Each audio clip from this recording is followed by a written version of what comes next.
Hello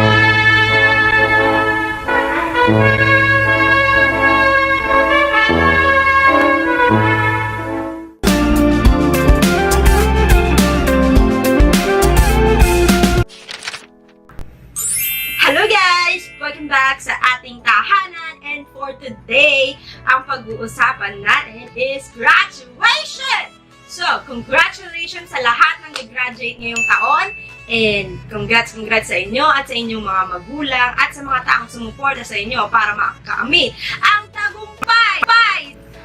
So, alam ko naman kapag graduate ka, syempre excited ka, yun yung dugot pawis mo, yung pinaghirapan mo. So, I'll just want to share this to you guys kung paano ba mag-makeup. So, as a gift, I just want to share this to you guys kung paano ba mag-makeup kapag graduation day. So, ayan. This is just a simple tutorial para mabilis nyo lang magawa. Lalo-lalo na, syempre, excited ka, graduate ka na, and then, syempre, before noon, gusto mo muna makipag-mingle sa friends mo bago yung talagang graduation. Kasi yan na yung pinaka-last day nyo na talagang buong magkakaklase kayo na magkakasama. So, kaya kailangan mapilisan lang para nandun ka na agad sa area at makapag-bonding sa mga friends mo. So, guys, gagamit din tayo ng mga brushes ko from Miniso. Ang ganda lang, diba? Ang lakas makapag-get! So, ayan, bumabalik tayo sa panahon kung saan bagong graduate ang lola nyo. So, ayun, trivia lang, nung graduation ko, girl, nagpa-pedicure ako. And, girl, na-murder! So, the whole day, talagang pinilit ko lang magpakasaya dahil graduation ko. Pero, girl, ang sakit ng paa ko. And that is one thing. And yun ang bagay na talagang hindi ko makakalimutan sa tanan ng buhay ko pag naalala ko ang graduation dahil sobrang sakit talaga ng paa ko. Tapos naka-close shoes ka pa, naka-stiletto. OMG! So, yun lang yung talagang naalala ko ng graduation. But, yun lang yung pinaka-hindi magandang naalala ko sa graduation. Pero, yung talagang graduation day, girl! Ang sarap-sarap talaga sa pakiramdam na nag-graduate ka na. Ito na yung pinaghirapan, pinag-isipan, pinagpuyatan, pinagkopyahan, pinagkopyahan, So, alam mo yun, ang sarap lang talaga sa feeling nung graduate ka na, makakapagbigay ka na ng regalo sa inyong magulang, at saka syempre, regalo nyo rin yun sa inyong kinabukasan. So guys, naisipan ko, unahin muna yung kilay ko, tsaka yung mata ko. So, mamaya na tayo mag-foundation para maiba naman. So, without further ado, let's get started! So, maglagay kayo ng moisturizer na kahit na ano, basta favorite nyo. Tapos, sunscreen, I'm using this Maxi Peel, of course, Marian Rivera, and Miniso. So, ayan. Ayan, nag-inom tayo ng konti. So, unahin muna natin ngayon yung aking kilay. So, with my kilay, of course, ilang beses nyo na ako nakitang gumawa ng aking kilay. So, siguro nasasawa na kayo. So, I'm gonna skip it na lang. So, by the way, I'm gonna use this Define and Blend Brow Pencil ng Maybelline. So, yun. So, guys, let's try this the SEM Pot Concealer in the shade 02. And mga best, bagong-bago to. So, I'll just try this on and make some review for this if this works. Kasi, wala pa tayong pangbili ng MAC paint pot. So, pag-iipunan ng lola mo yung MAC paint pot na yan. So, uy, ang fairness ha, ang ganda. Ang bilis lang niya ilagay dito. So, i-cover lang natin yung buong eyelid para dito.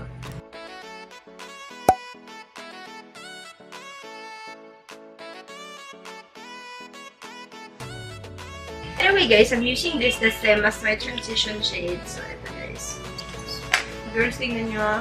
Gamitin ko to. Sobrang hirap i-blend yung powder dito. So, I don't think I will be liking this Miniso thing. So, let's go back to my favorite brush. Blending brush. By the way guys, this is from BYS. Blending brush. Sobrang galing niyang mag-ano. I always grab my hands on this. So, ayan, meron na tayong transition shade. And what you need to do right now is to find a color that you like. So girls, I'll be using these berries from BYS. Again, yan. I'll be using this shade, this majestic shade. So I'll just put it all over my lid.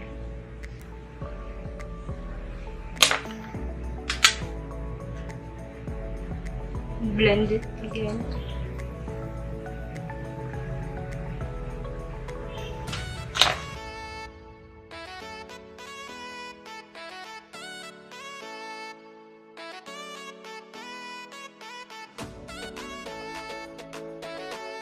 I'm loving the color. This is one better. This one is way better. This is one. So, ayan. So, magkakalan lang natin ng konti because this will be your base. So, ayan. May base na tayo sa ating eyeshadow. So, let's go back to the transition shade just to blend and smooth this out.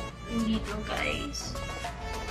So guys, I'll be using this NYX Jumbo Pencil in the shade Cashmere. Any Jumbo Pencil o eyeshadow stick na shimmer, you can use it. So, ito lang gagawin ko guys. Dito lang oh. Yan. So, easy. Alright? Diyan lang sa lid. So, put it all over your lid. Ayan, girl! Diba? So, ayan. Put it all over your lid.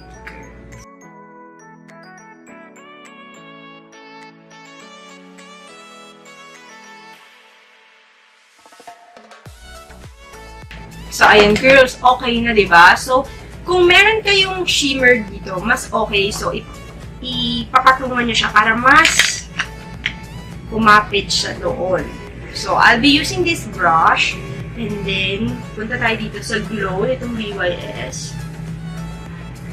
Ayan. So, ayan.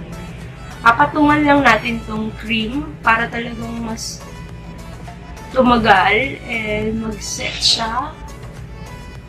So, i-shape nyo na rin kung anong gusto nyong shape dito. So, ayan. Tapos, ang gagawin nyo lang is balik kayo dito sa shade na to. Itong majestic. Then, go ahead and mix everything well. So, ayan. Mix nyo. Lagyan mo na rin yan dito. Oh. Ayan. Oh, diba? Bongga.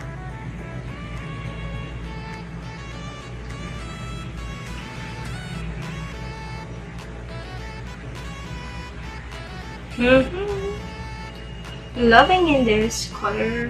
So, ayan, nag-blend na siya, guys. So, ayan, nag-blend na siya. Oh.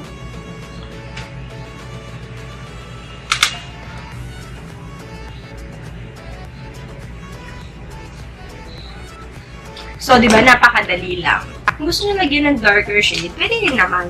So, ako kasi, gusto ko syempre pa-fresh lang, ganon. Hindi ko bet yung masyadong maraming makeup pag-graduation. Syempre, bagets ka pa. So, girls, ayan lang. Dalawa lang yung color na... Actually, dalawa lang yung ginamit kong color. Yun nga lang, gumamit ako ng Jumbo Pencil para mas intense yung color ng nito. Guys, ayan. Tapos, kung gusto nyong lagyan ng dark shade, so, let's go with this shaded. Pwede nyo naman lagyan. This is optional, by the way, guys. So, ayan. So, lagyan mo lang ng konti dito. Ayan. Ayan. So, para lang magkaroon ng konting, ano,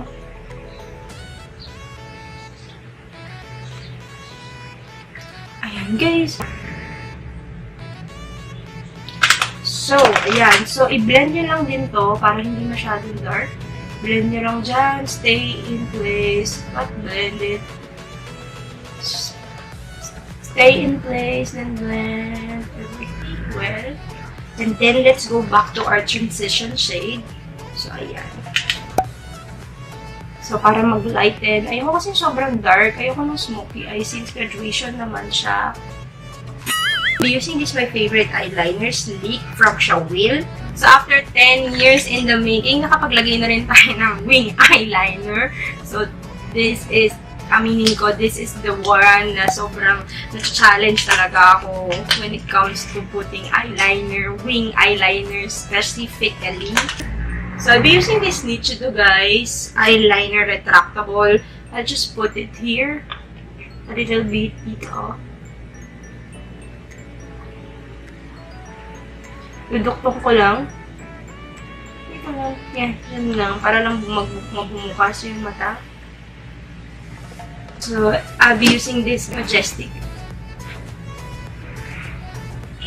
Ang hirap kasi mag-wing eyeliner. No? So, ayun guys.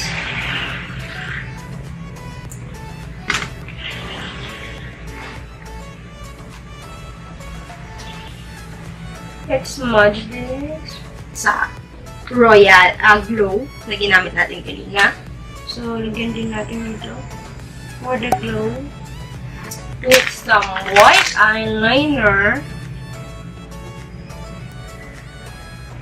I'll be using this Hair Wing Make Mascara. So, and guys, nalagyan ko na ng mascara both. And then, I'll get back to you and put some lashes. I'll be using this L'Oreal True Matte Foundation for my foundation.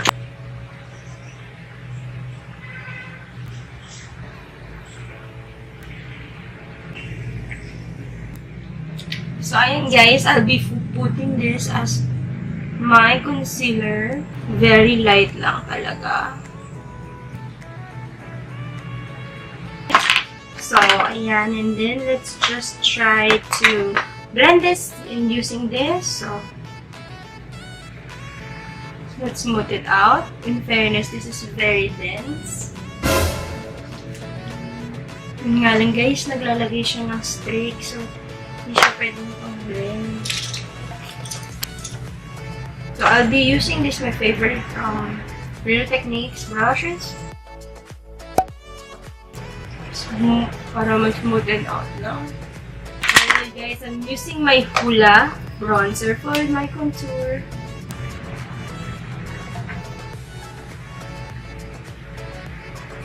Bronzer.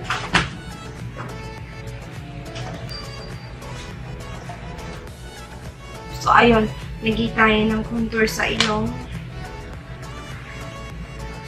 Guys, tapos na tayo mag-baking. So, tanggalin na natin yan. And then, let's set the whole face.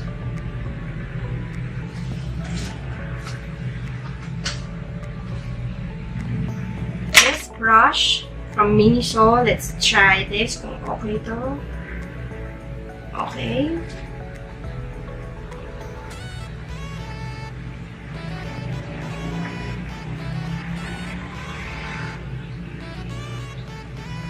Gives me a little bit of powder. So, ayun. Okay naman tong ash brush.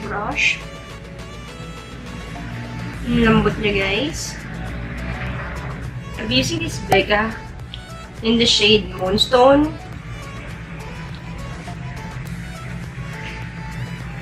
Then, I'll be using this Sunny's Face in the shade Decay.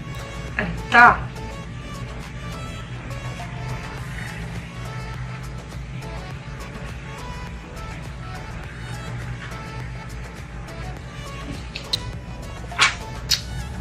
So guys, this is a simple glam tutorial for your graduation look, and I hope that you enjoy this video. I hope that you like this. So ano? Aura best. Pa. Aura dito. Pa. Aura ng harapan. Pa. Aura ng ganito.